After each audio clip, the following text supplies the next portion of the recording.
Hello, everybody. Welcome to 3-Point Perspective, the podcast about illustration, how to do it, how to make a living at it, and how to make an impact in the world with your art. I'm Jake Parker, and this is a special, what would we call it, like a From the Archives episode. The team, what they've done is put together a string of clips from past episodes all on one subject matter. So maybe we don't call it an archived episode. Maybe we call it a subject-focused episode. And the subject today, if you didn't already notice from the title, is all about agents, where we go in and for over an hour talk about, answer the agent questions, all the questions that we've gotten over the years from agents. And you're going to hear a ton of advice that goes maybe counter to what you thought, also kind of might go along with what you've heard before, and everything in between. And the point of that is you will start seeing a pattern in some of the answers of what you should do about getting an agent, how to deal with an agent, the pros and cons of an agent. So buckle up, sit tight, and for any of you wondering about agents, this is the episode for you. Question for maybe people very new to this: why would you need an agent? Is an agent necessary? It depends on what you're wanting to achieve. If you are wanting to run a crowdsourcing campaign for your book, you do not need a literary agent or agency behind you. If you want to be published by one of the larger trade publishers, Penguin Random House, Simon Schuster, Scholastic, most of them are not open to unagented submissions anymore. I think that there may be like one or two exceptions for some imprints sometimes. I wouldn't know because I'm obviously not operating that way. And there might be some smaller houses who are open to unagented submissions, but basically it's access initially. And then what I would say is that, we hope to be a career partner for our creators and helping them with looking at the long tail of the work that they're doing, developing a career that is, with and talking about goals and finances, and, we're a business partner in that sense as well. And then there's the nitty gritty of, your literary agent reviews your royalty statements, invoices for you, makes sure that, you're getting paid on time, is helping you with delays or, life issues that come into play that mean that you might not meet a deadline, and like helping with those kinds of, manage like more project management things, and the business side of those. And so the negotiation of the deal is handled by the literary agent. That's I know that was like lots of things sprinkled in there. That was really good. So I guess the perennial question we get all the time is, how do you get an agent? So how does someone get an agent?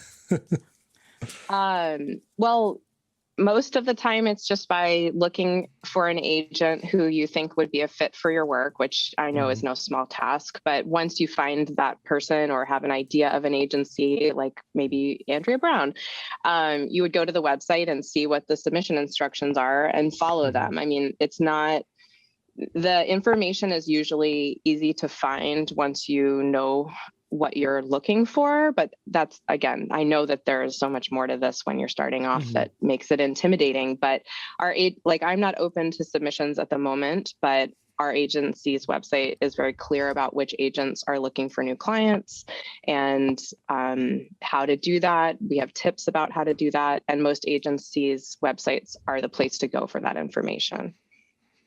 That's cool. Lee, very good. I think your first question on that list you sent me, like, it fits perfectly, I think, in here in this. Yeah. You think that art is very individualistic, and it is to a certain degree. But what's funny, when me and Jake have been teachers for a really long time, and we notice that artists tend to make the same mistakes in illustration over, to the point where I actually made stamps to be able to correct people's work because it was so consistent on the mistakes. And so I'm wondering, what are the main mistakes consistently from illustrators when they're querying an agent? Do you see a consistent thing like that comes up over and over? I feel like when artists are querying, so I should stop by saying most of our agents are reviewing submissions from people who are writing novels, writing picture books, writing graphic novels, and also folks who are illustrating their own work, or maybe are wanting to be represented as an artist who would illustrate other people's work. So there's a lot of different things coming in all the time. For the artists who would be presenting their portfolio in the hopes of, coming on as an artist only, I think it might not be like a range of illustrations and not enough narration in the samples. Character designs for the animation space are not going to translate perfectly into picture book samples. I need samples of families. I need interaction between characters. Expression is a big one, actually. The other thing is open eyes. I think that there are a lot of Illustrator pages that I go to where all the characters have closed eyes or they're turned around, and why is there an absence of eyeballs? I don't know. So those kinds of things are stand out to me as things that I'm looking for when I'm looking at an artist.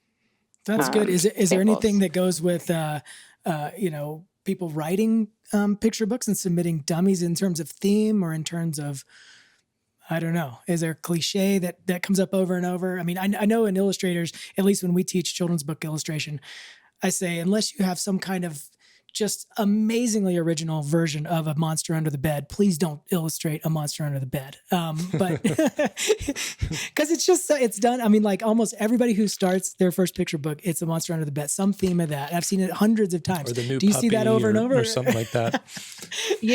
I don't, that's not one that I feel like I've seen a lot. I have seen a lot of books written about the creator's own pets, which, is super obvious when you're reading them. I see a lot of things that are from a very adult perspective, teaching kids something that the adult feels they should learn. And I do think that books should teach something and they should have a takeaway, but the eating vegetables version isn't the interesting one for most of our, 5 to 7-year-olds.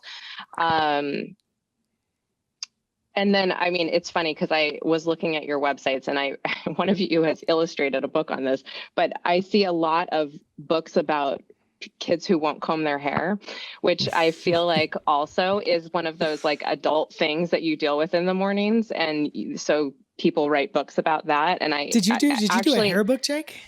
Yeah. The girl that wouldn't brush her hair. I didn't know. I haven't seen that one. And lots of my creators have written books like that, and it's just they're really hard to sell. There's not as much. What theme I see? What theme I see over and over with that idea is somebody is working too hard and needs to loosen up and play. I never see kids have that problem, but I see a lot of stories. Yeah. We have questions about how deals are structured as well, and where the direction of the industry is going in that regard. Yes. So in the event that I have a client a publisher wants to illustrate an existing picture book text, I get an email in my inbox, as I did this morning, excitingly, with an offer. And then, so my job is to examine all of the points of the offer, which are going to be the main point is the advance, which is the early money as the creator is writing the book, or creating a book, illustrating the book in this case. And then the royalty terms, the territory, the sub rights, etc. Our agency has hundreds and hundreds, actually probably thousands at this point, of contracts that can be used for comparison. So I look at, what did another illustrator in this space make recently? What's our recent deal with Simon Schuster? What terms can I ask for and improve?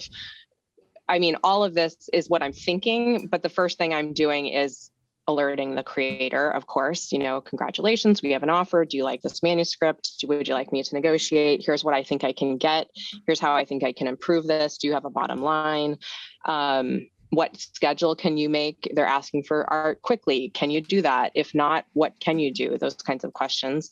And then I'm the one going back to the publisher and negotiating and keeping my client in the loop about what I'm getting and what I'm not. And then, when we get to some sort of point that feels the best that I can do, confirming with my client that they would like to accept the deal, confirming the deal has been closed with the publisher, and then waiting for the contract, which can take some time, more time than I would like. So a few months later, maybe the contract comes in and I'm reviewing the contract terms, which have those deal points in them, but quite a lot more of, legal language about all sorts of other things. And then presenting my client with a signature copy that I have reviewed thoroughly, probably after several rounds of revision with the publisher. And then announcing the title at some point and having the publisher be in touch with the creator directly. If it was a dummy that the creator had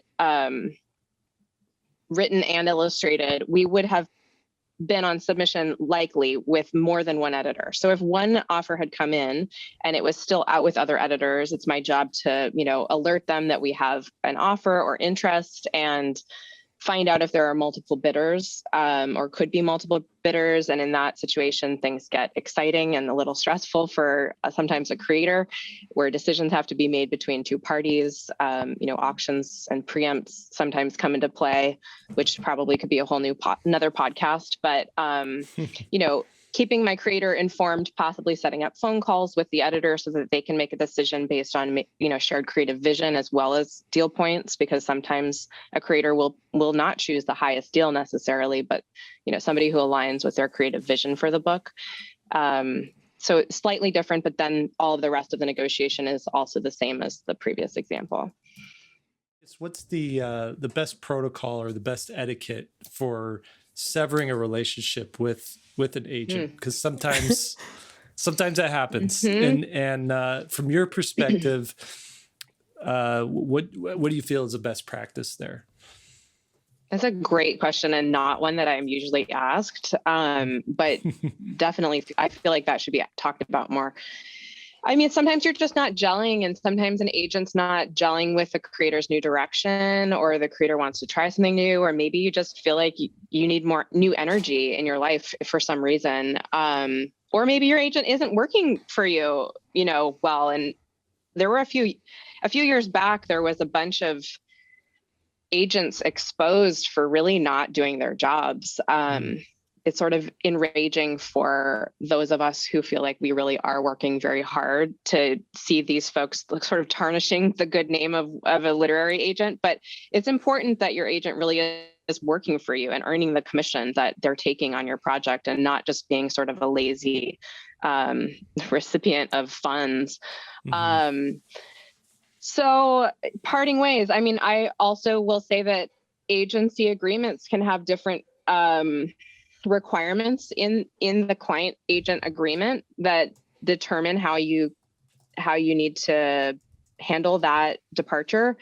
There are some agencies, and I don't agree with this, that have cooling off periods where if you do terminate, that you have maybe 6 months that you can't sign with a new agent, or you need to pay that former agency commission on any jobs you get in that amount of time. And that it's a real restraint of trade, in my opinion. So look at your client agreement, make sure you know what you're dealing with, because you can't go and, talk to new agents and have them sign you before you're abiding by that, unless you want to deal with whatever legal situation that might raise. But I mean, I really think, first of all, have a conversation with your agent, let them know what's not working for you, see if they're interested in repairing the relationship. And if not, then you've given them some sense of what it is that you're looking for, and they won't, be surprised probably or hurt that you're moving on in a different direction. And I think it's just, an email that might just, professionally say that you're moving on. I would advise against, putting all of your gripes in written form I think that it's just not your best way to leave a professional relationship. And hopefully if you feel like airing those things, you might do that in a phone call beforehand. But and then looking for a new agent, I think, nobody holds it against you if you had an agent relationship that didn't work out, and you want to be transparent about that. I was formerly represented by so-and-so. We have amicably parted ways. I'm looking for a new representation that will offer this, because that's of course going to be the new agent's first question. What didn't you get? What are you looking for? They want to make sure that they can give you that. So I think just being really honest about what is happening on all sides is always the best policy. Great. That's awesome. I think we'll wrap it up there. What's the difference between a rep and an agent? Okay, I'll start us off. Okay, Lee's got that deer in the headlights look. I don't know that I know the difference. By the way, for those listening, you can, if you want to see Lee's deer in the headlights look, you can check us out on YouTube, on our YouTube channel, which one of you probably knows what our YouTube channel is. Is it SVSLearn? Something YouTube. I should know that. Right. See, didn't prepare. I'm gonna look for it. But go ahead, Jake. Hold on, Googling reps, agents, and managers. Here comes a Wikipedia answer from Jake. No, in my understanding, a rep is a person who is basically trying to fill jobs for publishers who just need an artist for something or anything. Like we need an illustrator to do this book. We need an illustrator to do this book cover, this editorial piece, something like that. And so they're just out there trying to get jobs, specific one-off jobs for their illustrators. An agent, I believe, is a little bit more holistic. Now, typically an agent is someone who is looking for jobs where you could either write the book yourself, create, have more of a creator owned component to the project that you're on. And I think an agent is more concerned with your overall career trajectory than specifically like handing off jobs to you.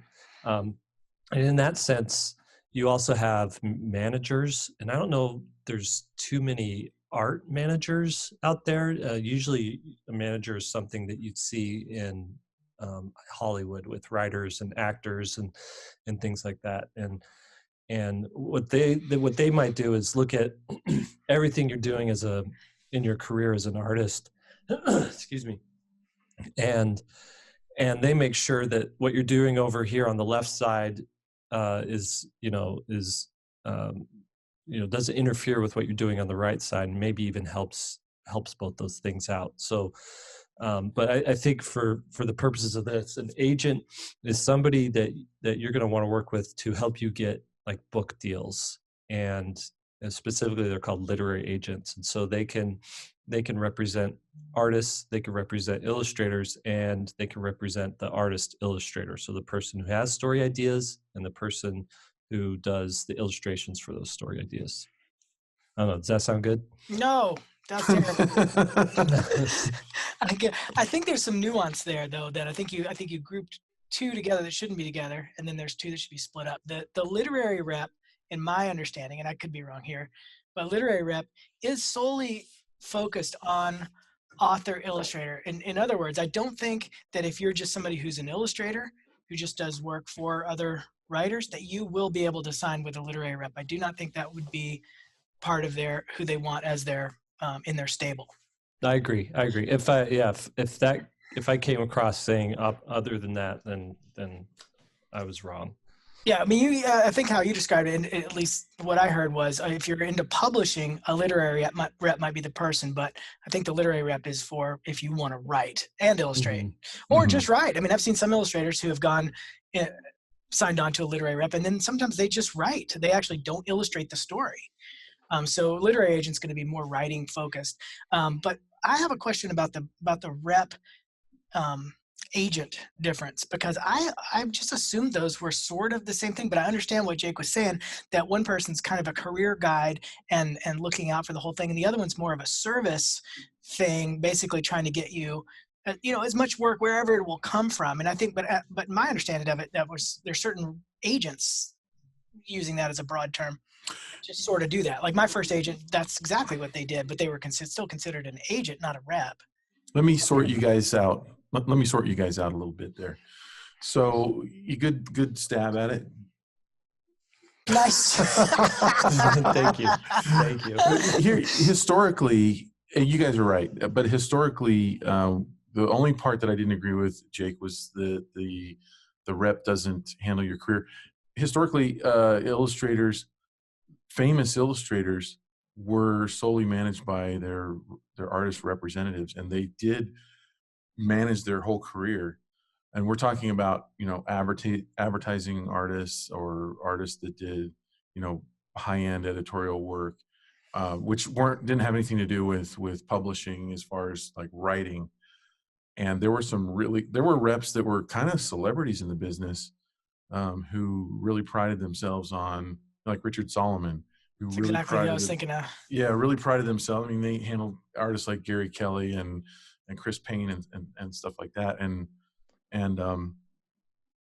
they only had maybe 10 or 15 artists in their stable, and their whole primary job was to find work for those artists. And so basically, if you're listening to this and you're like, what are they even talking about? As an illustrator, you have a choice of either going it alone and managing your own prospecting for clients, or you can hire an agent or an artist rep that will look for work, and you can offload that task to them, and they charge a percentage. They take a percentage of the jobs that you do, the assignments. And that's basically what we're going to be talking about today. So you guys are right. And it's really shifted. So like right now, I feel like the heyday of the rep is over. I feel like there was a peak, maybe, I don't know, as many as 20 or 30 years ago, where artist reps really you really couldn't make it as an illustrator without one. Mm-hmm. I feel like with the internet today, you can live without a rep. A lot easier than you could. Agents, on the other hand, I feel like if you're wanting to write and illustrate, or just write, I think you're kind of silly to do it on your own. Mm-hmm. But I would love for you guys to expound on that. But the reason I think so is because that publishers rely on agents to do a lot of the reading, the sifting of manuscripts. And the publishers will, call up an agent and say, what do you have in the form of, let's say in this genre over here of, it's geared towards girls age 10, and it's dealing with the subject matter of bullying or something like that, at school. Yeah. And do you have any manuscripts that cover that? And they might call different agents and cattle call in a bunch of manuscripts and look at them. And so the agents are the first ones with first eyes on those manuscripts. And the agents obviously aren't going to manage you if you are not writing good stories. So it saves time for the publisher to use the agent. Yeah. Okay. If you guys were trying to find a rep today, how would you do that? Let's say you're just out of school, you're raring to go. How would you go about it, or would you? I would. I guess one thing to be wary of, I guess this will go to the illustrator who's exactly in the boat you're talking about, hasn't been rep before. Sometimes I think people who haven't had an agent before think that it's sort of the magic bullet. Like, this is hard for me. I don't have any connections. If I just had the connections, it would all land in place. Not realizing that it really is a true partnership, and you have to keep feeding that agent new work. That there's a big responsibility on it. It's not like everything falls on the agent once you get signed, and all of a sudden you're just free to draw all day. There's just a lot of work you still have to do, and so I just don't want to give people the impression that if you got an agent, that all your problems would be solved. So it really is a partnership kind of thing.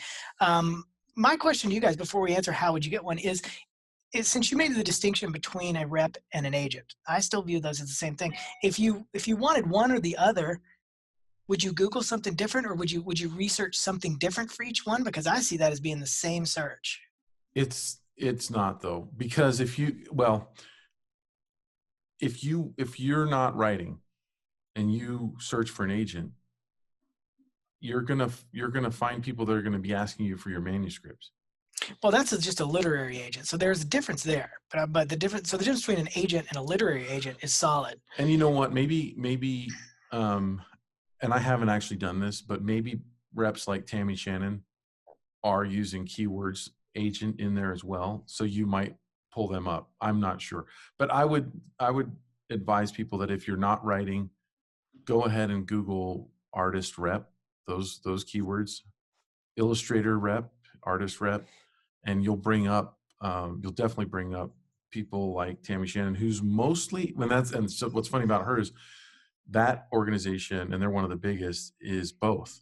So they represent people who only do the art, only do the illustration, and they also represent people who do the art or who are writing and submitting manuscripts. From what I understand, they don't represent people who are just writing. So Correct. you have to be, but then there are agents who only represent people who are writing. There aren't agents, to my knowledge, that only represent people who are doing just the art. So that's where the terminology kind of. But I think Shannon Associates started that way. I think they would be open to it, like, hey, here's a manuscript. Okay, they've got those connections too. But I think they're primarily an art agent, right, without the writing side being attached to it. And it's possible that they are representing people who are just writing. I don't think they are, but I mean, that would be a surprise to me. But one thing that is an important distinction for the person who is writing and illustrating is you probably want to look for a literary agent. And the difference is significant because all of them have the same contacts, whether it's an artist agent or literary agent or whatever. But the percentage that they take is much different for some reason. The illustrator agent can take between 25 and 35% now, 35 being the highest one I've heard. But the literary agent only takes 15%. And yet, if you're an artist illustrator, you get a much bigger and better budget and royalty structure. So the financial side of it, everything is better with writer illustrator, except for the one caveat there is you might get more lucrative jobs and more quicker jobs from an artist agent. So that's the one thing to weigh. And historically, the reason that is the way it is because prior to the internet, artist reps had to spend more money making portfolios for their illustrators and actually physically mailing them out, mailing portfolios around the country, around the world even. And I used to do that. And my rep would say, I need you to send it here and bill me, and then blah, blah, blah. And then they pass that on to the client. So there was more actual work and more costs involved in getting artwork out than emailing a manuscript, True. And so that's where that price discrepancy, but you're right. Reps almost, it used to be 25% was standard, and now it's like 30 or 35. It's crazy. Which is a lot of money to give up to a representative, and so literary agents historically have been 10 to 15%. Yep, a lot better. But your payment is so few and far between as well. If you're writing stories, you might do one story a year, whereas with an artist agent, you can get a couple advertising jobs, maybe an editorial job. The one problem that I ran into with an artist agent versus a literary agent is they were sort of fielding everything to me. I felt like it wasn't guiding my career specifically. It was, hey, we got a toy company who wants a box illustration. Do you want it? And all this different stuff that I had no hand in. I had no rights to it. Typically the fees were a lot lower. Mm-hmm. And it was almost just like, they're just doing a volume grab. Like whoever wants to illustrate this can illustrate it. We just want somebody to illustrate it. And I think they were sending it to multiple artists too within the umbrella of their company. But I just felt like if you ended up doing all the work that was sent to you without really carefully evaluating it, pretty soon you have a ton of work that you did and none of it is actually portfolio quality or pushing you in a direction that you wanted to go. Right. So back to my original question, how do you get one? Oh yeah. See, these guys meander in their totally There's true. no way to stay on track here. How do you get one? First step would be, I think, asking around your small circles, your SCBWI, crit groups. Any kind of personal recommendation is going to be weighed so much heavier than a cold call. So that would be my first step. You mean like if you're at a conference or something, ask your friends or people that you meet, like just in your inner circle. If you're posting to forums and those people, hey, who's rep by who, and have you had a good experience, and would you mind if I, you want to be careful there about giving too many recommendations. Be careful about that. But yeah, just start asking people that are in your both online circle, Facebook groups and stuff like that, and just see what people's experiences are. And somebody might give you a recommendation. Hey, my agent's looking for more artists, or this person's branched out on their own and is looking for artists. And I just think a personal recommendation always goes farther than anything else. Mm-hmm. Mm-hmm. Yeah, I think that's good. The other thing is to build your network a little bit, broaden that out a little bit as well too. So maybe you have 5 or 10 artists you really look up to who might be, 5-10 years ahead of you. I would just reach out to them and just say, hey, I really like your work. I really like what you did here with this book. I really like, this illustration, how you did the lighting here. I don't know, compliment them, do whatever. Ask them who reps them, and if you could either have contact info or go to the website once you understand, the who their agent is or who's repping them. Find out whatever website that they have and find out the contact information there or the submission process there. Especially if you feel like your illustration style or your storytelling style matches some of these artists that you are already like looking up to and following, because it might be that these illustrator or these agents, already know how to sell that kind of work. I already know who to connect to with that style of work, right? So I like to do comics. I've done comics in the past, and I do very representative style illustration, I guess. I mean, it leans stylized, but it is, there's strong line work and you can see a specific style there, and it's very different from what Lee does, and it's different from what Will does. Will's hyper rendered. Lee is much more textured and clumsy. He redraws his lines if they're too good. But the difference there is the agent that is working with Lee probably knows what to do with someone who also illustrates like Lee does, and might not know exactly what to do with me. That said, that may be like, I'm sure an agent knows what to do with a broad range. So what I would do is just go find out, go to these websites, go on LinkedIn, go on, just do a Google search and find out who is an agent, and look at their submission policies, look at, what they need, what they look for, find some sort of contact information and just start reaching out. That would be outside of going through your network. But I think too, like making friends with the illustrators that you look up to is a good way to sort of find your way into this. And that's personally how I got my agent, was making friends with a group of illustrators, and then an agent that worked with one of these other illustrators contacted me because they liked the work that I was doing, and they were familiar with the work that I was doing because I was associated with somebody they were already representing. Mm-hmm. How'd you get your agent, Will? Are you agented right now, or do you not have an agent? I am. I'm with Illuzoo. Okay. How'd you get that? They found me online, and I actually think that's the best way is if the rep or agent finds you online, and because then it's similar to asking someone out. If you're the one that's being asked out on a date, it puts you in the power position. Whereas if you're the one asking, it puts you in the lower power position, right? Yeah. Wouldn't you say?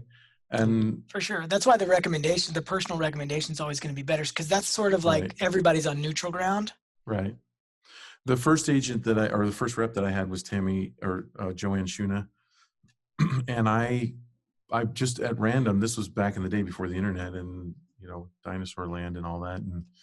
And I found 10 reps and I thought, I think I'm ready for a rep. And I put 10 of them on my mailing list. I was mailing postcards regularly to prospect for new clients. And I was just sending out, at one point I was sending 4,000 postcards every 2 or 3 months out, and I put 10 of them on my list. I think when I had 500 or 1,000 people on my mailing list, and I think I mailed to them 5 or 6 times. And then I got a call from a rep that didn't pan out. It didn't sound right for various reasons. She was brand new and she was just starting. And I just thought, I don't really want to lock myself into someone who's just starting out. And then like a week or two later or a month later, I got a call from Joanne Shuna, who was a great rep at the time and just a great person. And we were together for like over a decade easily. And she got a lot of work for me. So I was just mailing a postcard, just, saying, and I was the one asking. I was, in the lesser position. And then when I was with Tammy Shannon and Associates, she saw me online. She saw me in the workbook and showcase, which are source books that don't really exist anymore. And she contacted me and asked, and I couldn't at the time because I was locked down with Joanne Shuna. I was exclusive with her. So I turned her down. And then when Joanne's business started to wane a little bit because of the internet, and I felt like I needed more representation, I contacted Tammy and she acted like she didn't know who I was. Burn. And put me in the lower power position. And it worked out great. So they were great for me. Had a little falling out later that I don't really talk about that much, but oh, you shouldn't have said that. Let's hear it. Let's hear. No, I'm just kidding. Don't do that. No, you know what? In the end, and that's the thing is like I could be the jilted lover that's like they suck, but they got me a ton of work. What they did really well, and the problem that we had was not related to getting work. So, and it's it's something that's touchy for them and for me, and it's better to just I like the idea of just kind of letting it rest there. Yeah. And then, I should add that there's different agents for different times of your career. I don't see it anymore as somebody holding the same agent for their entire career. I was also with Shannon Associates for a number of years, and it couldn't have been a better fit for where I was. I hadn't locked down on my process of painting. I hadn't locked down on my style, especially since I was so new to it. I was going through still big artistic changes right there in the beginning. And Shannon Associates was fantastic for that. I got a wide variety of work. I got to see if I liked doing some stuff, and I thought I would, and I didn't, and other things I didn't think I'd like, and I did. So it was a real testing ground kind of, and we got to play with a wide variety of stuff and looks, and some interesting things too came from that hasn't come from other agents that I've had since then. They had like a couple of big commercial jobs where they said, "Hey, do you want to go for this? Here's the look." Like you have to do a painting in this other style, like this exact look, like somebody else had already done the work. And and I'm like, I've never done that before. I never got any of those jobs because it always ended up looking like my work. I wasn't very good at it. But it was interesting to try it. I wouldn't have thought of that. Eventually what the good part of that agent became actually why I left, because I started saying, okay, I've tried all this stuff, but here's kind of what I want to do. And then that became more specific. I want to start writing. And so I switched from an artist agent to a literary rep at that point and still followed that road. Yeah. So basically getting the rep is you can get them in different ways, or the agent. You can email them with your information and with some of your work, or you could send them, you could mail to them. I particularly think that mailing something to them is going to get more attention than emailing, because everyone's insulated with their email. So if you're really wanting to get a rep or an agent, I would I would put a package together and maybe even, do it 3 or 4 times, because it's hard to get people's attention. And 6 times is the kind of general rule of thumb for advertising. That 6 exposures to someone is the time where they start saying, "Oh yeah, there's that person who yeah, did that." yep, So I wouldn't do just one. Don't put everything into one package and then if nothing happens, be like, "Oh, I guess I'm a failure," because it really does take repeated. Like Will was saying, he had that big list. He's mailing 3,000-4,000 postcards every so often, and like that really does make a difference over time. It's not just yeah, the silver bullet yep, idea. I yeah, should add too, get some confirmation if you are in this boat where you're thinking about getting a rep or trying to get one. Get some confirmation that you are ready to send your work out there. I think it's a mistake to be there too early, and that can hurt you worse than help you. Or don't look for the agent to kind of point you in the right direction. You yeah, should know where you want to go. yeah. I think that's right.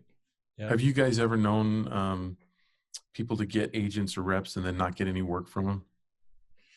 Yes, I've had a couple of our students actually that were repped and then don't know what to do after it sort of didn't yield anything, or the agent. There's a couple of stories I've heard where agents will they're kind of acting as a gatekeeper of the work, so they write a manuscript and they never let it out. They keep asking for revisions and revisions and revisions, and they haven't even submitted it to a client. Mm-hmm. Wow. And so that can be confusing. I've got a couple of emails like that where I walk somebody through leaving an agent. Right. Mm-hmm.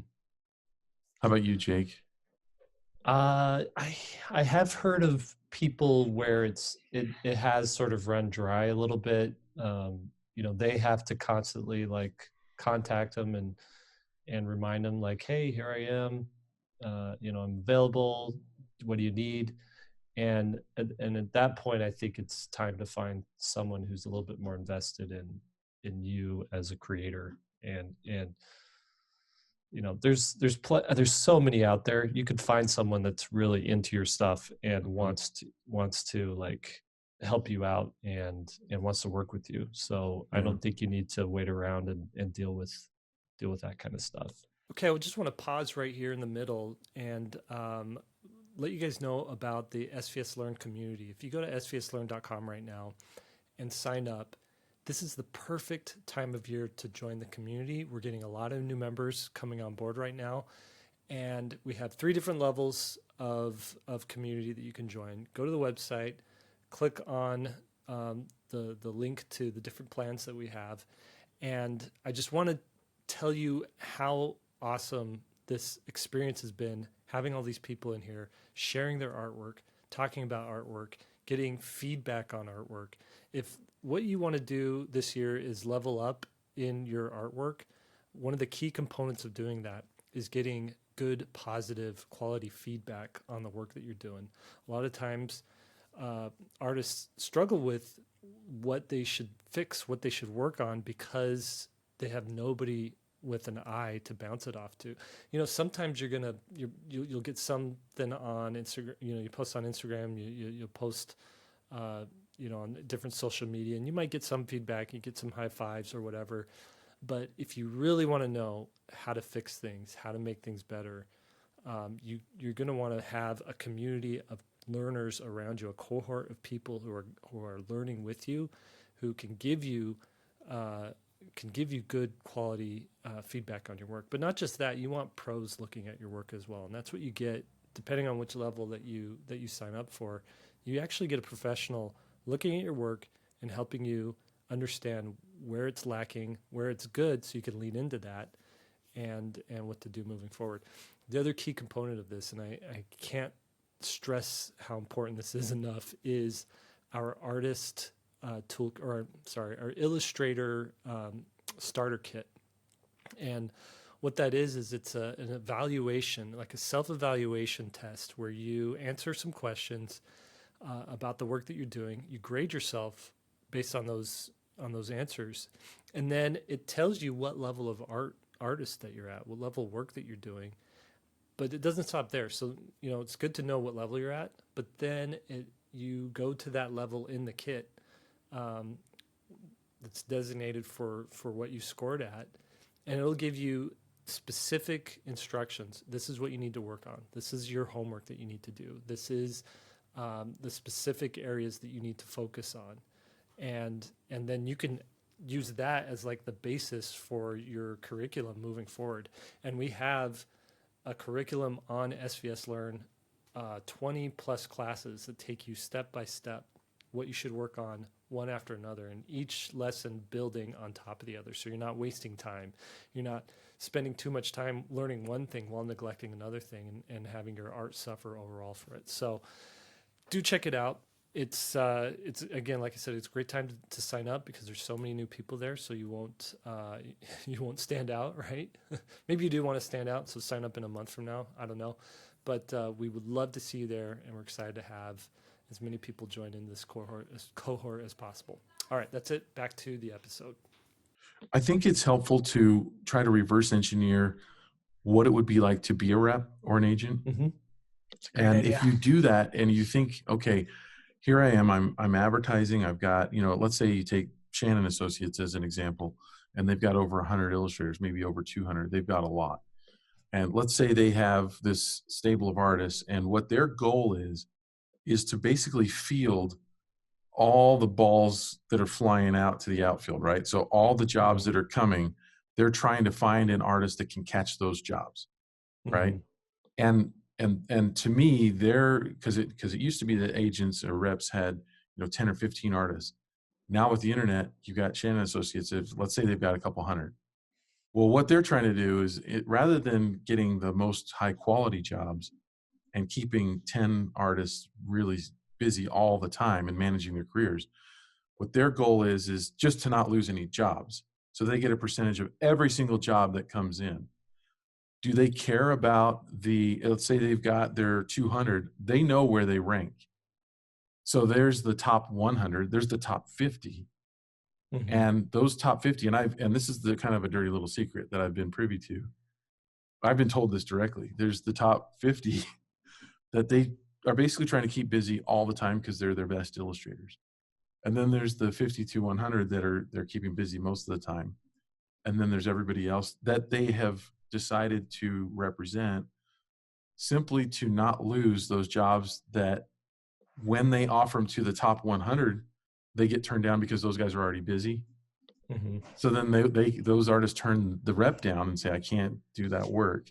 So then they are like, well, what about so-and-so? We could shift you over to this artist, and hoping that the client says yes, and then they still get a percentage of that job. But meanwhile, that person that's in like 150 to 200 on the bottom of the totem pole is just getting a job every now and then, and not enough to sustain them. And so they're like, well, at least I'm glad that I got that job here and there, but why am I not getting more work? Well, it's because it's going to their top artists most of the time. Mm-hmm. It makes sense as a business model. I mean, Yeah, they don't want to have just once their stable filled up. If they did do that model where it's 15 illustrators, once they're full, they would have no more income. Right. And so I've got a friend, and I'm not going to name names. I've got a friend who is one of their top 50, probably one of their top 10, who is busy all the time, who has to turn down work all the time, and who makes a really good living as an illustrator. And if you were to ask him, hey, what do you think of Shannon Associates? He's going to say they're amazing. They're awesome. Then you talk to someone who's just signed up, maybe they've been with them for a year or two, and they're hardly getting any work, and they're like, they suck, And so that's the reason is where you fit on that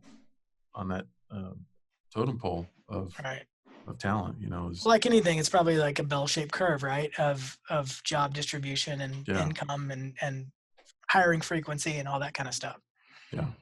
So that goes back to what you guys, one of you were saying, I can't remember who was saying, if you aren't ready, it's probably better that you don't have a rep. And that's because if you're coming in the bottom segment of those artists, it's going to build you up emotionally. I just got a rep. But it's pretty much meaningless because you're not going to get any work because you're not competing with the top level of those Yeah, I think it can actually hinder it too, because if you're on your own in that early stage where you're not getting work, like Will was saying, he was sending out postcards, and I was hyper aggressive about my advertising strategy. I was all in. Matter of fact, I took out a business loan just to buy all the postcards and the postage and the ad base, so I got the names and all that stuff. And I was sending them for the first year, one postcard every 2 months was my strategy. So I got comfortable with knowing how this feels to be advertising. Like Will said, you got to kind of put yourself in the rep's shoes. So I got a taste of that. I mailed out custom sample mailers to my dream clients, and I did all that stuff. And so, it's helpful to be your own advocate, because you can say, hey, this is what the agent's going to do for me. This is how I'm going to look from that side. So I think it's good to try it yourself and make sure you're ready. Because if you sign up, like Will said, and all of a sudden you're 2 years dormant and they're not really advertising you, you're at the bottom of their queue, you're just sort of dormant there. Yeah. And that's actually what you just described is the advice that I've heard over and over again. Is the best thing you can do is, when you're starting out, market yourself, go through everything, trying to get work on your own. And then you can see if you are getting work regularly, well, maybe you don't need a rep. And if you do sign up with a rep and you stop getting work because it's an exclusive contract, then you'll realize, crap, I was doing a better job than the rep. If you get really good jobs and better jobs and more of the jobs that you want through the rep, then it's all roses. But at least you'll have something to compare it to. You can also appreciate what the rep is doing. If you are getting work through them and you weren't able to get it on your own, but you were trying. So it's an interesting time, I think. I mean, now that like you were saying, the interwebs has changed the game over the past 15, 20 years. I'd be a big advocate if you're sitting there in your studio and you're like, oh, should I get a rep? Here's what I would do. My advice. I don't even know if I should say this. I'm just kind of talking off the top of my head, i.e. didn't plan well. I would get a group of like 8 people together. If you can, the power of a group of people is so strong. So put together some custom mailers with this group of people. You guys buy a mailing list for the group of people. You're basically sharing costs, especially if you're local to a city. Like if you have a group of people you graduated with, if you're in school, or just a group of friends that you're online with, whatever. But the power of a group of people is strong, in my opinion. Maybe a group website, maybe a group studio, and you kind of act as just a way to limit risk. If you're doing something by yourself, things are expensive. Postage is expensive. But you have a group of 4 people on a postcard that hopefully don't have too much of a competing style. That's a great way to save costs and to pool together an amount of resources. And I don't know, that might even be a better way to go than an agent, because then when each of you gets jobs, you get 100% of it, not 70. That's what if I was starting out now, that's just make a little, like a collective or something. Yeah, exactly. That's I like exactly that right. idea. Why don't we do that? Yeah, let's fire all. Well, it's funny because I just signed on to a studio downtown, and that's sort of what I was thinking about when I was there. I was like, oh my God, this is 10 pros all in the same room, all repped, giving each person giving between 15 and 30% to an agent. I was like, man, the power in this room.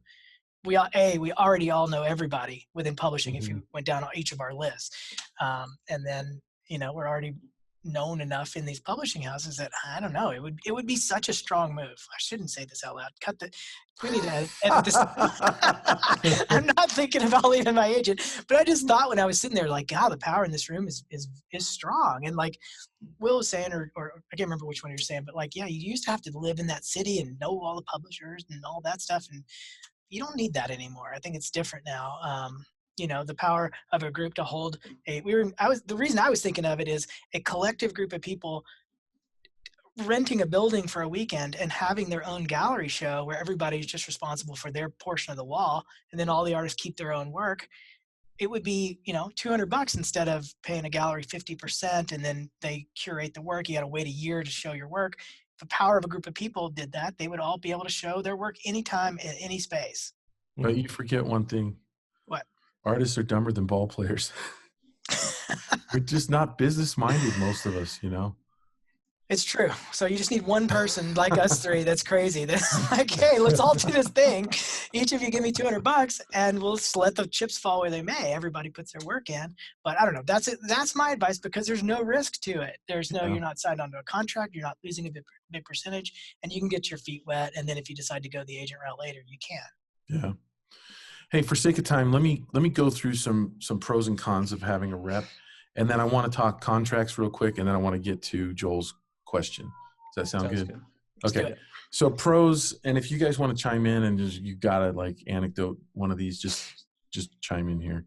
But I have written down, the pros of having an agent or a rep is that they will spend time and money marketing your work. They'll expose you to their clients, the clients that you might not be able to either break into or find or know about or whatever. They should be able to command more money per job. So even though you're paying them a percentage, the amount of money that they're able to negotiate should be, and isn't always, but should be more than what you would negotiate on your own. Mm-hmm. They are the ones that are going to be tasked with collecting money. And so you don't have to worry about, calling up a client that's paying late or that's not paying at all or whatever, and hunting down your money. And then they should be clarifying assignments for you. So they should be, working with the client and getting all the job details, understanding that job and regurgitating it to you in a way that is more easily packaged, more easily understood, stuff like that. Am I missing any pros? I think that's good. I should add one side of that. You said they're good for collecting money when it's due. Mm-hmm. I think the best part of having an agent is when they're negotiating what you're actually going to be paid. That can be a really awkward thing. And if you're going to dig in, say, no, I need this much to illustrate this story, and the publisher's like, oh, we don't have that. And you're like, fine, well, I'm not doing it. You can see how if you're trying to do that conversation on your own, then you finally get the job. I'm like, okay, let's start work, after you just beat each other up for a couple of weeks. It's super awkward. That's a good point. That's a good point. So put the, how would you say that? They are in the trenches for you so that you're not getting your hands good cop, dirty. bad cop. You're the good cop. You're just there to work, but they're there to negotiate. Yeah. So the cons list I have is a little bit longer. Can I add one more thing Go ahead. that too? They just have a broader understanding of like the industry as a whole. So, I had an agent that the agent I currently have. She was able to, she understood like where things were going as far as digital downloads and digital comics and things like that, and she knew the publishing industry was also kind of slow to react.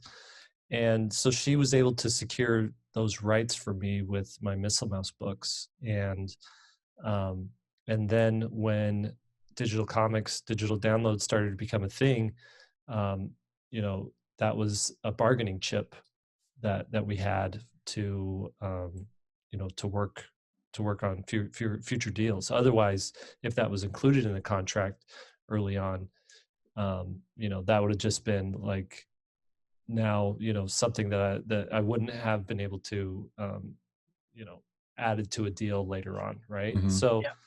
So it was just kind of this cool thing where I was like really grateful that she knew what to ask for and what to like bargain with and what to work with that I had no idea, I didn't understand.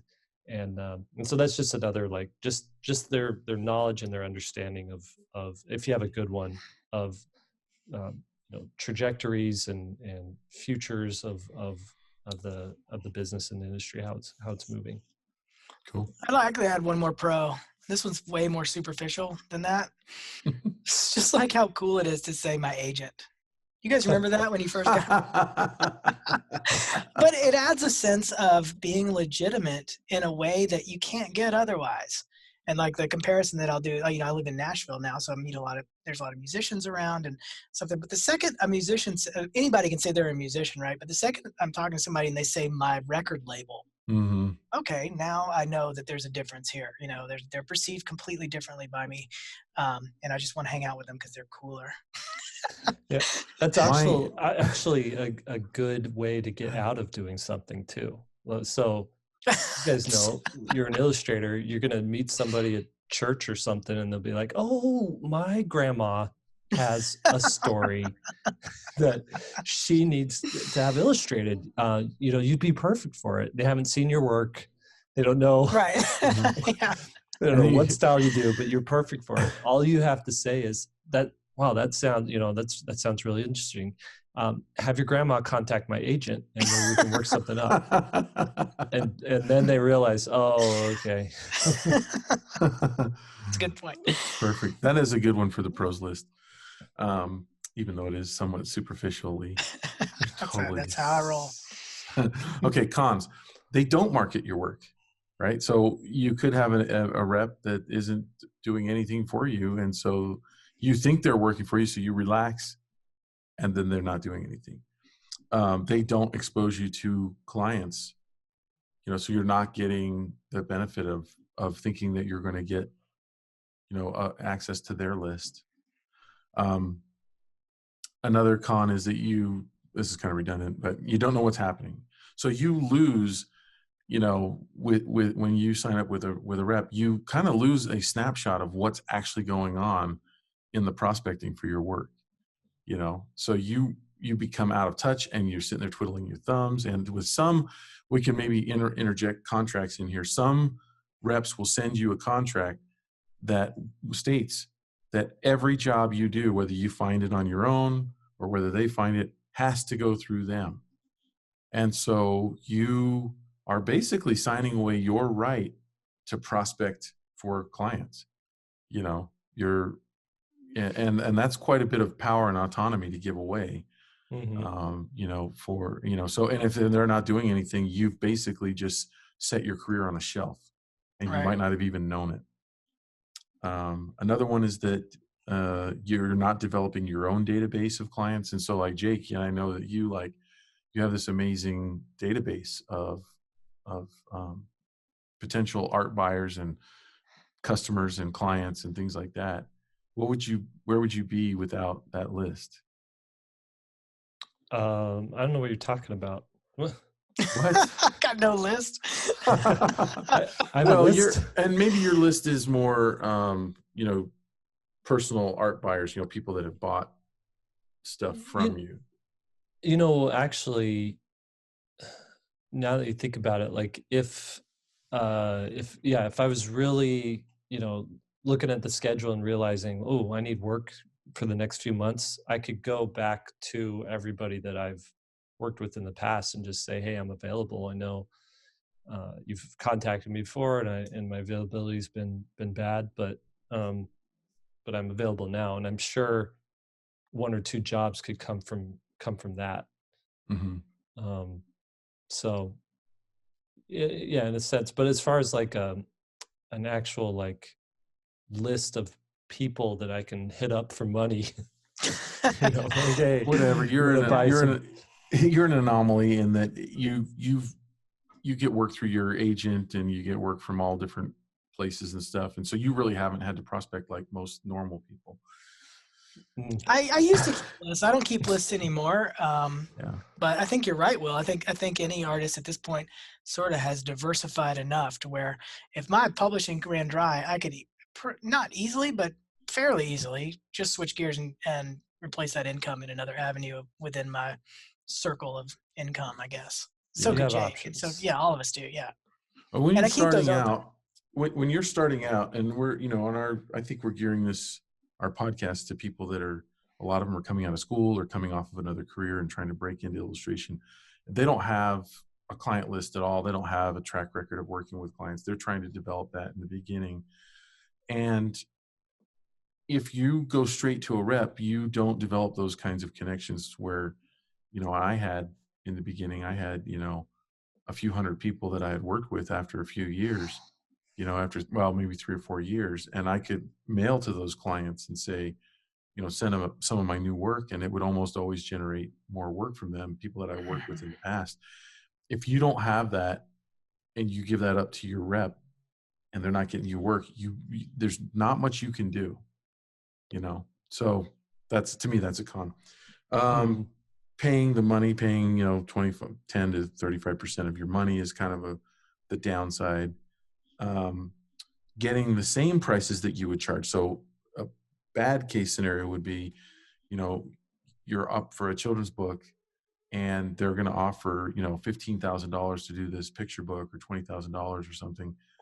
And your rep gets the same money, because they can't negotiate higher than you would have. And now you're giving up, that percentage to your rep, and the rep isn't really doing much, and you would have gotten that job anyway. Or, especially the scenario of, let's say you have signed a deal where everything has to go through your rep, and the publisher, and this has happened to me, publisher contacts you directly. We've got $15,000. You want to do it? Yes, I do, but I need you to contact my agent. And if you were going to do that, by the way, I would handhold that. I wouldn't hang up and let them, or, just send them an email and say, go ahead and contact my agent. I would introduce them. I would reply to their email and to my agent and hand them off physically, not leave it up to chance. Like, well, they'll contact my agent and then the agent will contact me. I just do a reply all, or Right. I, do the reply and then add my agent in there in the BCC field, or the CC field. One thing I should add, that's an interesting point. And a lot of people who haven't had a rep may think, well, why should I, and I'd like to get you guys' opinion on this.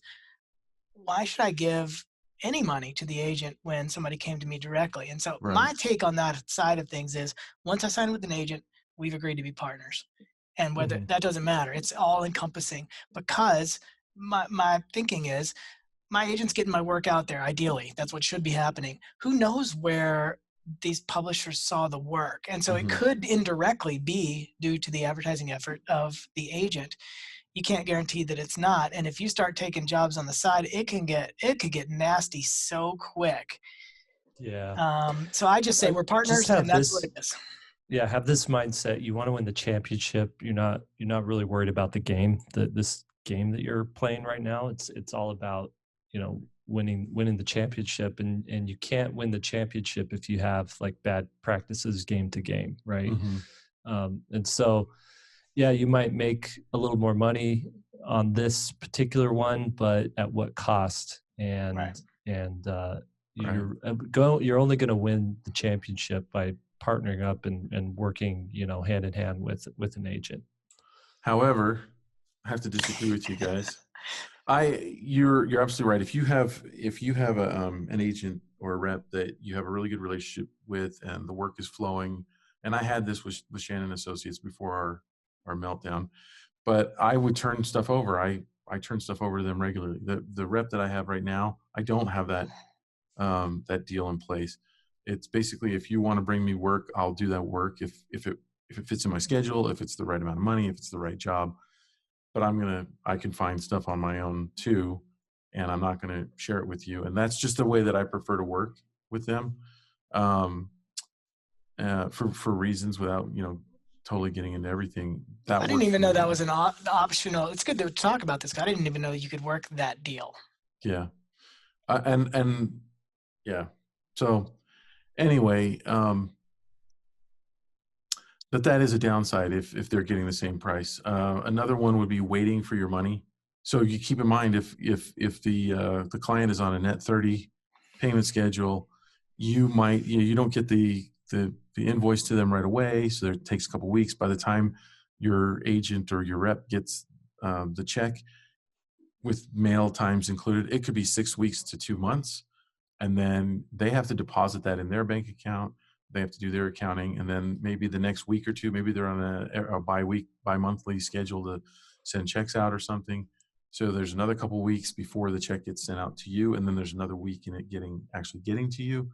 And so you could be adding an extra month to getting paid, and sometimes longer. And there are horror stories that we don't have time to talk about there, where reps have really push held back on that one really quick. If you've got, your agent should be putting in the contract that they'll be paid separately, right? So I get all my checks straight from the publisher, and my agent gets her checks straight from the publisher, and they're already like divided.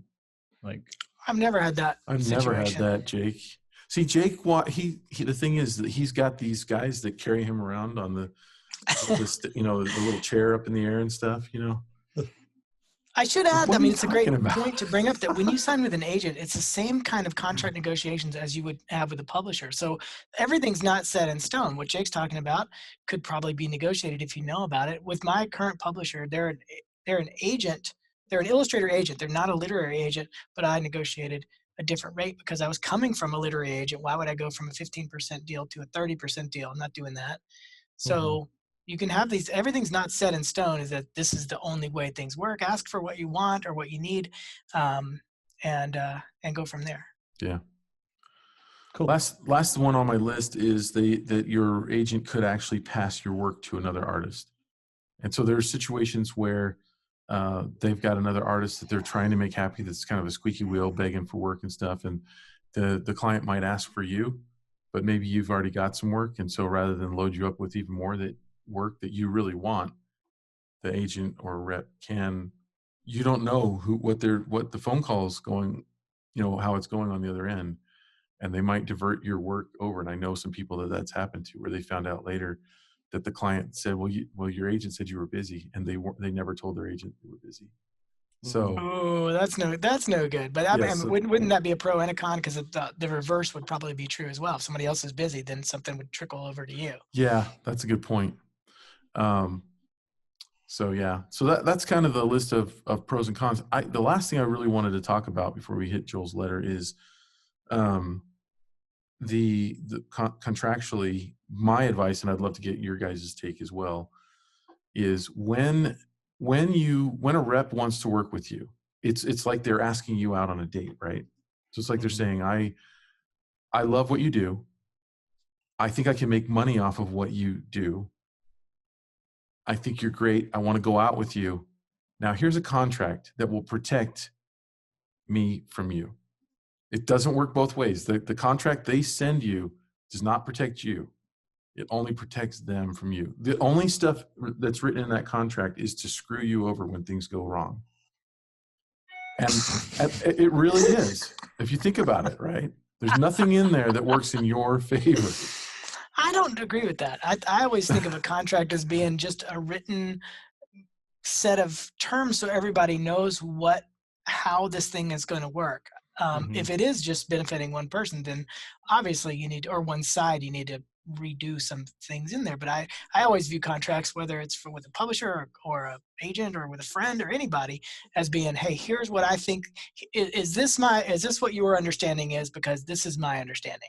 And then when everybody signs it, they say, okay, this is the understanding that we all have.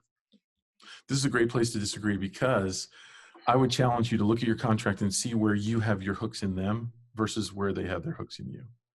If things go south, I would argue that they can do more damage to you than you can to them. Give me an example of something going south. Okay, so if for some reason, like most contracts say something to this effect, that if you decide as the artist to part ways for any reason, you decide, hey, you know what, it's not working out, blah, blah, blah.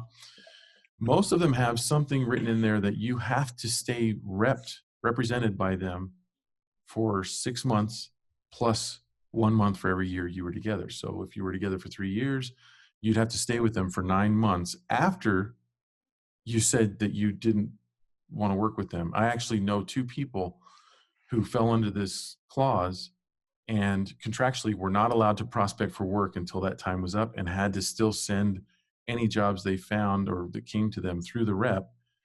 And at that point, the rep has the incentive to divert all your work to their other artists, because they know that you're going to be ending. And I know an artist who was financially ruined for a few years in trying to honor that agreement. I haven't seen that agreement. I have seen a smaller period, like a 3-month window of non-compete, which makes sense. If they just sent out, 2 years worth of advertisements with you, and then all of a sudden you got popular and then you bail, that is to protect that moment where you're like, use them to build your brand, and then you just bail so you get all the money. They have to be protected against that.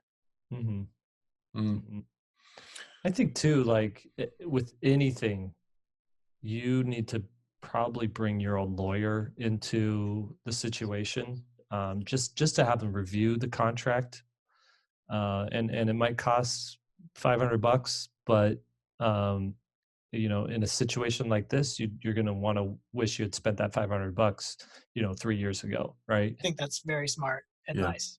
I think so too.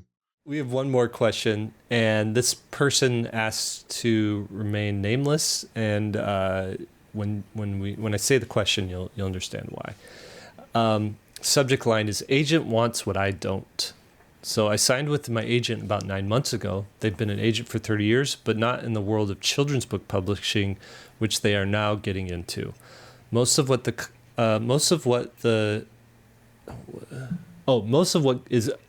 they contact me about is graphic novels, which I don't really want to do right now. I would like to maybe do them someday, but currently I'd like to focus on picture books.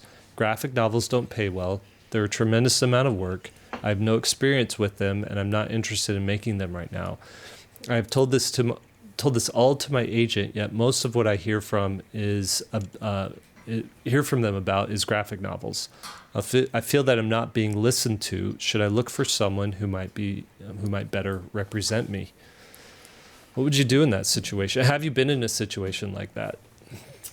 Well, I mean, I have been in terms of just what we had talked about earlier with getting approached with the neurodiverse side of books. And that was me just proactively saying to my agent, I would like to have other manuscripts. I don't want to just focus on manuscripts that center around neurodiversity, because my library is just way bigger and for now I want to keep it at Little Senses. And there was a respect and an understanding for that. And so I was very clear about that and moving forward. So we did have that understanding. And I guess, I know you did share with me the question. So I did go and look at the website for this illustrator in particular, because I know it's part of this episode. And my thoughts are, this illustrator has a bunch of really great work on there, but I do think it's a little conflicting in that when I look at the work, and I don't know if you felt the same way, but I can see why graphic novel submissions are getting sent to the agent, because a lot of the work that's there lends itself, I think, to more of a graphic novel avenue. Whereas if this illustrator is wanting to have more focus on picture book illustration, that I think the website could reflect that a bit more. I don't know if that makes sense, but there's a couple areas on the website that would make me lead to believe that a graphic novel would be an exciting project to propose. So I guess there's a little bit of mixed messaging. I think it's a combination of communicating that with your agent and being very clear about it, but then also demonstrating that with the work you're putting out there and advertising. And I think it's that kind of idea that you put out the work that you want to get, because oftentimes doesn't that happen where you have I'll have all these 3D books and then I'll do one little watercolor test, and then suddenly people are like, could you do this book all in watercolor? And I'll be like, I don't want to do that. I just put it on there because I thought it turned out okay. So I think being really conscious about putting out the work that you want to get. And if you're not wanting to get the graphic novel submissions, maybe tailor your work to entice more of the picture book submissions. But I don't know. Will, did you I sent you a text with the portfolio on there. You could check that out. But what would your take be on this? Like, if you had an agent that wasn't, I agree with what Sam said. Like, if I were this agent too, I'd be like, this illustrator is perfect for children or for graphic novels. The artwork is there, it's dialed in. But if that's not what you want to do, if there's like this conflict between you and your agent, how do you handle that situation? So for me, it feels like I've spent my whole career trying to stop doing the things I don't want to do and start doing the things I do want to do, and only do the things I want to do.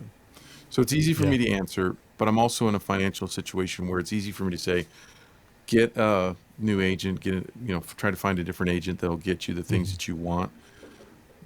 I realize that the reality for a lot of people is that, you're afraid to let go of that agent. That's what I read into it. Like, I think if money were not a problem, this person that we're talking about that asked this question would just divorce that agent and start looking for a new one. So I'm sensing that there's a reason for holding on, because maybe they'll get you the stuff that you want.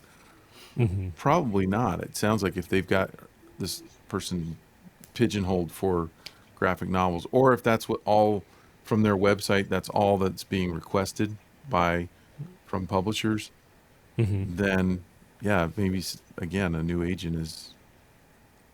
Yeah. I kind of go that same direction, but on the flip side too, to see a children's book in this graphic novel style would actually would stand out on a children's book wall. If you could do, I kind of want to see one of because I can't show this particular illustrator, but imagine really cool Adventure Time kind of style, right? Or like a very contemporary Cartoon Network style that's going on right now. Like Amphibia Land, I forget what the TV show is. My kids were watching it, or DuckTales, the new version of DuckTales or whatever. So imagine that style and thinking that would be perfect for graphic novels, but shoehorning it into like a children's book type of thing. And so what I would want to see from this, if this illustrator really wants to do children's books, take one of your single illustrations that you've done and do 3 or 4 in a series of that. So we have these same 2 characters and they're in a boat going down the river. Now do them climbing up a mountain. Now do them in a bustling city. Just so that it really and do like full page spreads, maybe do a little vignette, do the kinds of images you would see in a children's book, but in this style. And now you've got a portfolio that better represents your vision of the kind of work that you want to be doing. I think that's a great idea. Like just putting out samples of what you would want to do, and combined with open and honest conversation with your agent and saying, I am really not ready for, or right now, I do not want graphic novel submissions that are in this age range or whatever.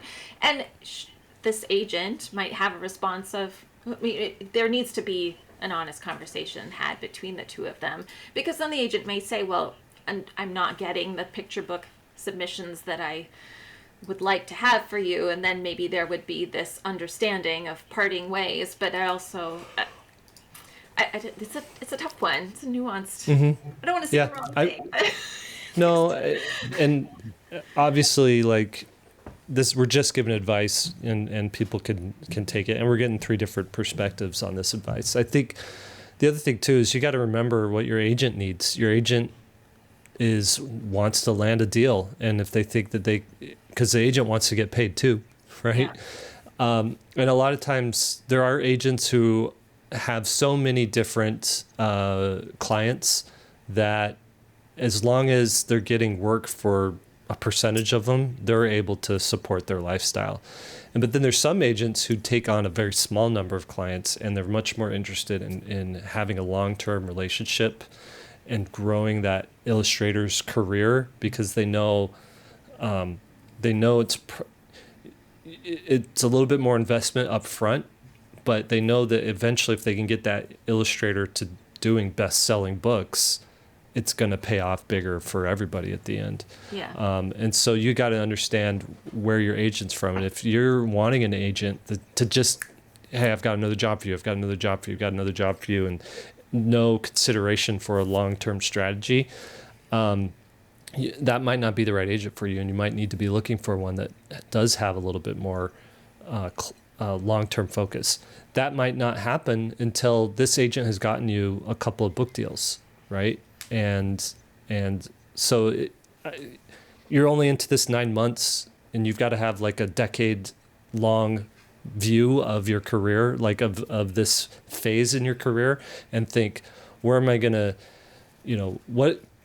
do I need to have happen next year and in 2 years and in 5 years and in 10 years so that I can be to that place where I want to be. So, so I guess to distill everything here, the idea would be to make artwork that really reflects the vision that you have for the work that you want to make, and then have those hard conversations with your agent. Yeah. And I do think in the beginning too, let's say you're just starting out and new to this, there is a give and take of when you need to take a job, maybe right away. It's not that you can only take jobs that you want, that you might need to take something that might be a little bit out of your wheelhouse, or it might be a little bit different than what you'd expect, but then you need to take it on, and you can find ways to get what you need to out of that project in order to then eventually get to the spot where you can start producing the work and getting the books that you want that are like, I mean, I've taken a couple books that I didn't think I would have taken if I was in that place of I can just take what I want and do. And it was a bit scary, but in a way, sometimes when I think it's not something I'd want to do, then when I got into it, I realized I grew a lot from it, and I actually learned I liked things that I didn't think I was going to like. So there is part of that balance too of making the best out of certain things and learning from situations and projects that you might think are kind of not for you right away, but maybe they do become for you once you've been working on it. I don't know. No, I think that's good. That's good, sufficient answer, I think, between the three of us there. All right, let's move on. Speaking of dumb. Can we use your name on the air? Yes, this is from Rachel Kim. Subject, emails are not my friend. It says, hey, Will, Lee, and Anthony. Hope you are well. Thank you for sharing all your knowledge and guidance on the podcast. It's been really helpful for me in my art journey, especially when it comes to wording emails. Recently, I started applying your advice and reaching out to publishers and art directors in search of freelance work. I've received some positive reception, but I haven't received any job offers yet. Yeah, a lot of people are in that boat. It is always something along the lines of love your work. Let's keep in touch. Maybe this is common sense, but I don't know what the email etiquette is at this stage and how to turn the keep in touch into a job. Do I not reply and wait for them to send me work? Definitely don't do that. Am I supposed to say something back to them and schedule a meeting? Don't do that either. I don't really know how this stage works, and I'm afraid of making the wrong move. This is a great question. Thanks for that one, Rachel. Okay, so the keep in touch one is literally exactly what it means. It means keep in touch. You know, the scheduling, the meeting is way too premature. And then the waiting for them to contact you for work, also very premature. So the way to do will never mature. Right. Both, neither one of those is really going to happen on their own. So what it means is I'm interested in you enough to want to hear back from you. And so how I view that is don't email them every day, but as you complete, I would say probably every 6 weeks or so is a great time frame to send them an image. Hey, here's something I'm working on. Just thought you might be interested. I hope you're doing well. And especially if you have ideas that go along with that kind of an image. Was thinking of turning this into a story. Here's a brief synopsis. Hope you're doing well. See you later. You don't even have to ask for their feedback or return anything. Nothing. You're not asking them for anything. You are literally just sending them updates as it goes. And then pretty soon, you've sent them quite a bit of updates. They start to know your work. And then maybe that there is that reciprocal kind of relationship that starts to happen. They could ask for a specific image, or do you want to, collaborate on this, or do you want to submit for this or whatever? But that's the way that I view that kind of a thing. Let's keep in touch. What do you think? Yeah, I think you summed it up really, really, really well. As an old school executive recruiter, one of the key things to determine if a candidate was really good for a role or not a role was their level of communication. Some people overdid it way too much, and it was like, whoa, boy, this feels like settle down. Yeah, settle down. Too much, too quick. It's all the time. Like, it's just, you just know it. And it felt desperate.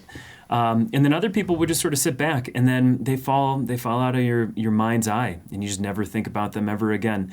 I think a lot about what makes a person feel special.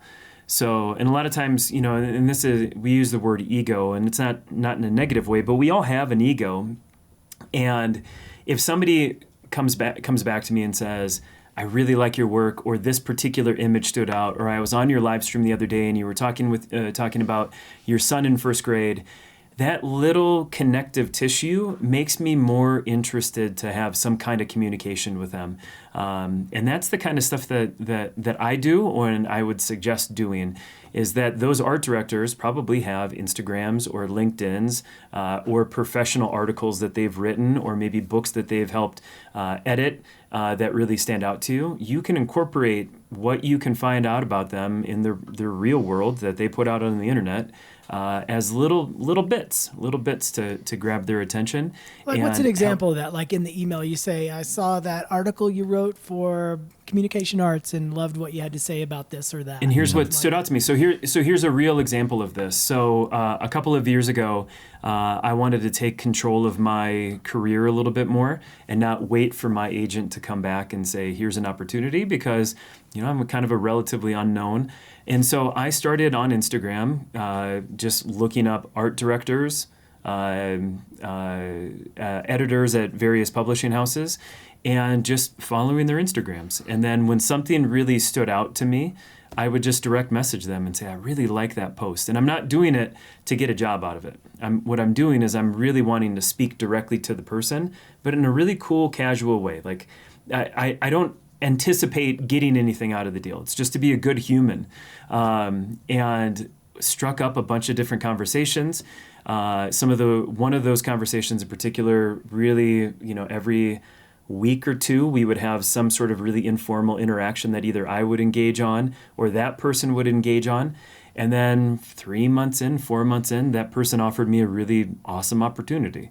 I didn't ask for it. I didn't go in thinking that would be the end result. I just wanted to meet other people who do things that I think are really cool. And it turns out that level of communication, just saying, I really like that post the other day. And it's more than just double tapping the screen and hearting a post. Like, no one cares. Right. But a direct message in the DMs, in the inbox, that points out an aspect of something that is important to them or they like, I think it just opens the door. But you don't do that every day. I just sent you a message on Instagram saying I like what Never going to look at it. Never going to look at it. I am 4,000 messages behind on my DMs. So never going to look at it. Yeah. I concur with you guys. I'll just add one little thing. I like to try to incorporate some kind of personal note about just whatever feels natural based on the situation. It might be about, the publication or the company they work for and the work that they've put out. But something where they get a little window into my life, what's going on. And that's a little tricky to because you're trying to send a professional letter. But here's the thing. Humans have this flaw, and that is that humans like to give jobs to people they know, or they feel like, or they're rooting for, or people that they feel like, or that are like them. Yeah, that have a connection to, even if it's little, it can give you an edge. And yeah, like Anthony, you're saying, like, I'm trying to be a good human and just, just being personable and stuff. And that's what we all want to be, right? Is that good person who is genuinely caring, and we're not just making a comment to get a job, but at the same time, you are.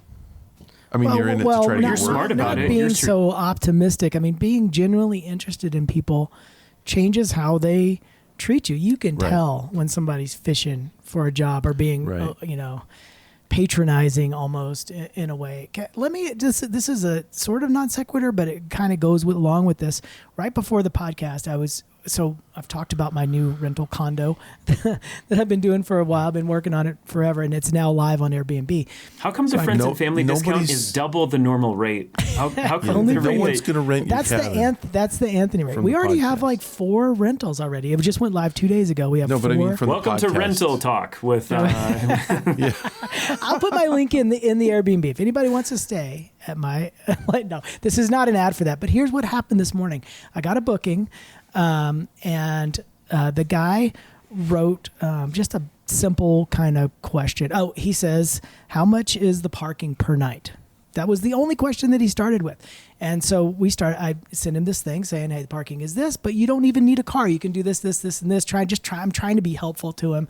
And that started us kind of chatting. He says, eventually, after just going back and forth, we were looking to start a little side business in Breckenridge, hoping I'm going to be back a bunch. And I said, that sounds great. What kind of business are you starting? And so we start down this conversation that I had no intention of, he just asked about the parking. But now we're having this whole conversation. He was an instructor at Vail teaching skiing and snowboarding. And I said, I was a competitive skateboarder forever and been snowboarding forever, but my son is interested in that. So then we started about him possibly teaching my son. And then by the end of it, and I said, by the way, a lot of people have a need for that. I will list your services within the Airbnb listing if people are looking for somebody to teach them how to ski or snowboard. And again, that was just I wasn't fishing for anything. It was just us. It was a natural extension of this conversation.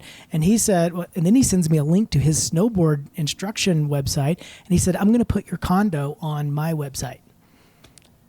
That started with how much is the parking? Yeah.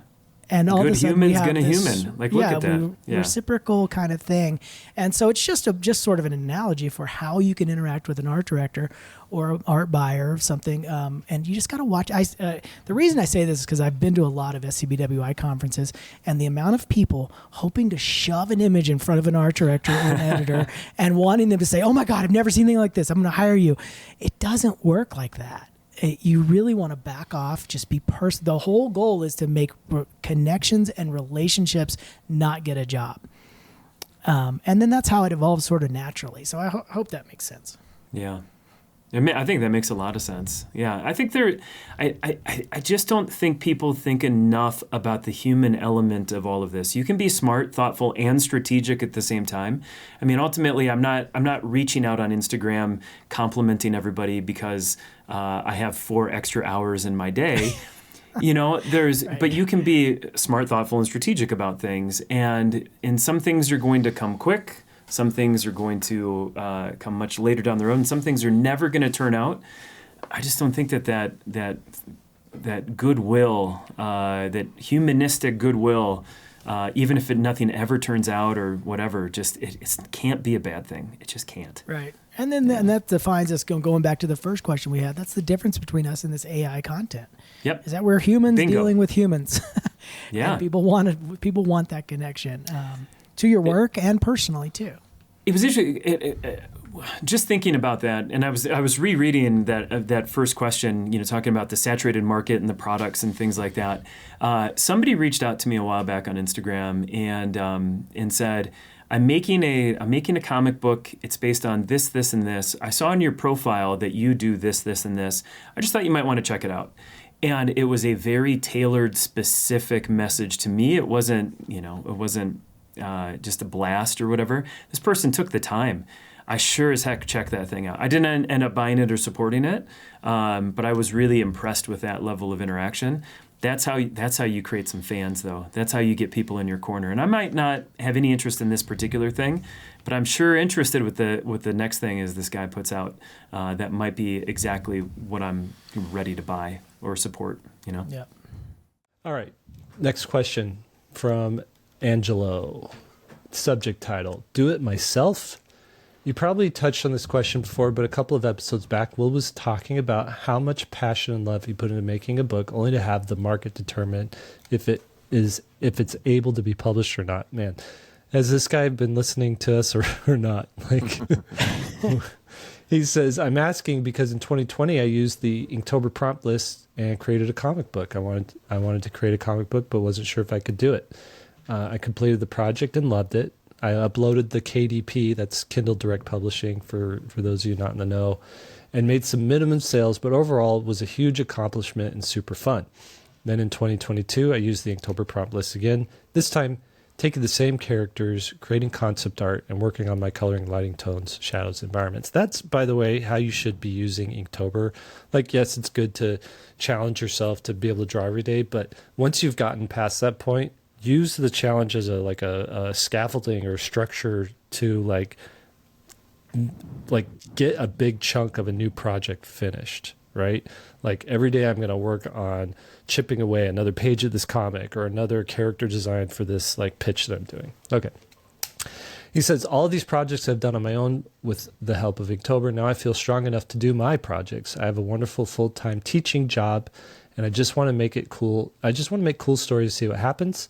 I have comic and children's book ideas, I guess. I'm asking if it's worth contacting agents and publishers or if I should just focus on creating my own. So it's the age-old question. Do I do it for the joy of it and not worry about making it appealing to a publisher or an agent? Or do I try and, get them, try to go big with it, right? What would you, I mean, if you look at his stuff, which he said we could share, what would you recommend him do in this scenario? And I'll pull up his website here. I mean, it doesn't hurt to send your stuff to reps and agents, right? I mean, that's a minimal. It's very low effort to, if you're doing a postcard mailing, to put 10 or 20 agents on your list and to get them a postcard whenever you send out a postcard. Or if you're sending out an email blast or something, it's not hard to put them on your list. So I wouldn't say there's any downside to exposing your work to an agent. Personally, I don't feel like the work is there yet to where a really good illustration rep or agent would take it. But that's also just subjective. I don't know. What do you guys think? I don't think the work is there yet for a rep. I think there's a danger in jumping the gun. I know everybody wants to get the feedback. They want to send a portfolio to an agent and say yes or no. They hope it's a yes. But if it's a no, they want the full feedback. Why didn't they get it? And they're not going to get it because they're not going to give you a full rundown. The danger for jumping the gun is that all of a sudden you're seen as, first impressions are what people remember. And you don't want people to remember work that's not there yet. Well, and another danger is that the rep that you are going to attract is just starting out and is forced to represent the lower end of work, which your work will be seen with a bunch of lower end work. You really, when you get agented, you want to go with one of the best, one of the big ones, because then your work is elevated because of look at the company that you're keeping, right? Right. I think looking at his stuff too, like with this portfolio, you're going to want to get rid of everything but like the first 6 illustrations. Everything beyond that, maybe those comic pages you could keep, but everything beyond that really just looks like practice time and like you learning and growing, and not like a finished illustration that you want to share that shows that you can illustrate. And then have those 6 be sort of like this groundwork and this foundation for new growth and new illustrations that you're going to build on top of that. So one thing though, is if you want to go down the agent publishing route, it is a game of sort of like if you want a little bit more guaranteed success, it is a game of guessing what the publisher is wanting right now and not just making the thing for yourself and hoping that a publisher like signs off on it. So you're going to want to look at, go down to Barnes & Noble, look at all the books that came out this spring and just kind of hold up your work and see if it fits in with that. If not, adjust accordingly and be like, okay, there's definitely a look and mine fits in here, and then go to an agent and say, listen, I'm ready for, the big time. I want to work with publishers. And then they'll try and fit you with the publisher that they think that your work will be, work with, right? That, and maybe you want to try that. Take a couple of years and go down that path and see if you could do that. That's a great mountain to climb, and just try to check off all the little boxes trying to get that. Our Children's Book Pro course is like going to be instrumental in like helping you break into children's books, or at least create the kind of work that needs to be there for you to break into it, right? The other thing is there's a lot to be said, like you said, about just having fun, making your art, doing what sort of appeals to you and a small audience, and not having all this pressure with your artwork. And a lot of times that kind of ruins art for people. It used to be like this fun outlet, and now it's like my job. And even dream jobs, like dream job, one word in that is job. It's still a job, right? And there's days that you don't want to do it, and you can't be that. You can't be that person if you're a professional. Like a professional shows up and does the work whether they want to do it or not.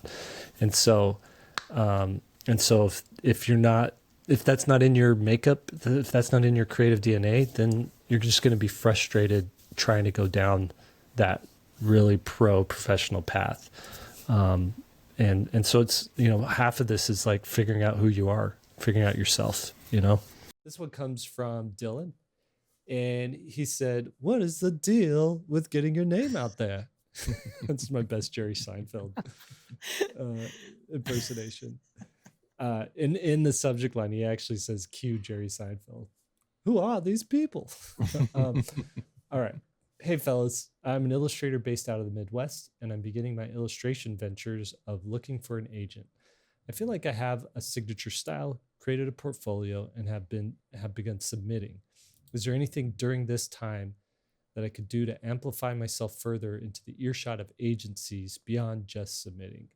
And I'm going to pull up his website here, because I really, this guy is doing some professional work. It looks good. And I'm wondering what you guys think. I'm going to just share the screen here so you can check it out. He has sort of like it's like a cross between, I would say, like Tony DiTerlizzi style and like a sort of like a contemporary. Hold on, it's loading. Like, and whatever you're going to say, and some Corey Godby thrown in there. A little bit of Corey Godby, but also like there's some sort of contemporary illustration ish stuff to it a little bit there, but very linear, like very graceful line work that he's doing. For some reason that one wasn't loading up. Very graceful line work that he's doing. It looks like it's watercolored or it's digitally, watercolored, and I think he's definitely ready to rock and roll as a professional. My number one critique is he needs to increase his understanding and use of value. Specifically in getting darks in the right places, darker values. That's like your overall critique on just the style. Yeah, I think there's a critique to be made that, when he says agent, I'm assuming did it say in there what kind of agent he's trying to get? Publishing is what I'm thinking. I assume, looking at it, like this is the guy you would want to hire to illustrate your middle grade or one of those book, not middle grade, but I think it's like I forget the term now, but it's essentially an illustrated novel for kids. where it's like 60 illustrations in a prose style book, right? And he's doing the cover and then like black and white illustrations in it, or would be maybe color illustrations as well. Yeah, I could see this guy getting work doing something with role-playing games. Also, like I just don't see a huge market for that. It seems so specific. I mean, if I was, that one's actually a really cool kind of image, a little bit reminiscent of the Iron Giant, but still, it doesn't feel contemporary. A lot of it to me. It's funny that you go right to that one. It doesn't feel contemporary. It's a little Hobbit-esque, which I think can be a turnoff to a publisher, because it seems like this is all you got. Like, what if I have a story about a kid in middle school, and unless they're transported back in time, I don't know how that's going to look. Like, what does a modern city look like in your characters in a modern setting? I would say there needs to be more variety in the portfolio, because like the Hobbit stuff is you got down, but I swear publishers are so limited. This is my crit on publishers more than this person. If I can draw all this stuff, of course I can draw something modern, but they do not know that. Yeah. Right. And so they'll be like, oh, I guess he can only draw back in the, Hobbit times. Right. And Right. and they're very, very limited that way. It's very weird. So you have to have, especially as you're starting, sort of a wide variety of stuff done in a style that is your own. So the publisher can picture it. Oh yeah, I see exactly what they want. You know what though? This guy's stuff is all. Did you look at the sketchbook yet, Jake? Yeah. Sort of. This is what he wants to do. Yeah. So there are plenty of projects if he's assigning them to himself. If he's doing his own game. That can't be our go-to answer. Like, I know, you know what? but you're right. That is right. like, I mean, like to say you need to draw children doing things, emotions and actions, or you need to draw, I don't know, more stuff that looks age appropriate for middle grade or YA fantasy stuff. Maybe he doesn't want to do that. If he doesn't, but his question doesn't denote that. That would be a question of, should I apply to agents or should I self-publish my own? That's and a then good that point. would be the answer. But Yeah, like he's saying he wants an agent, and that's what the agents are going to say. A good point. Here's what I see happening. He's going to get an agent, or he's going to get on with some agency, and he's going to be the go-to guy for this style of art. For the, we've got a project. Which one of your artists does like fantasy? Does really illustrative, fantasy linear style like work? And they're going to be like, we got your guy. We can't afford Tony DiTerlizzi, or he's unavailable. So let's get this guy, and he'll get those jobs. The question is, how many of those jobs are there, right? And in the meantime, I think just some practical advice for him would be to like Will said, keep making. I don't know that you go back in and fix any of these, but I would keep making new pieces in the meantime that have a little bit more value, and maybe broaden your subject matter a little bit more. So it could still be fantasy, but maybe it's like a fantasy character in a different sort of environment, a more contemporary environment or something like that. All right, everybody, thank you for joining us. This was the agent episode. Hopefully that answered some of your questions. Hopefully you got an idea of what you need to be working on next.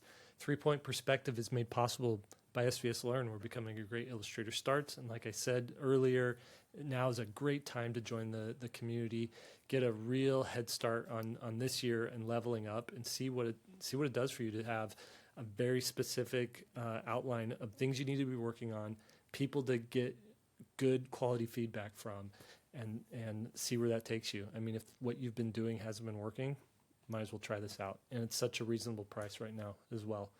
All right, your hosts are Will Terry, Jake Parker, Lee White. We also sometimes have Anthony Wheeler and Samantha Cotterill as well. So do check out each of these individual artists. Check out their work, see what they're working on. Such cool stuff as well. Shout out to our team, podcast produced by Daniel Tu. Special thanks to our team manager, Preston Smith, our keeper of curriculum, Austin Shirtliff, our show notes wrangler, Lily Howell, our chief operations officer, Lisa Fott, and our illustrator, Annalise Black. Now, go draw something.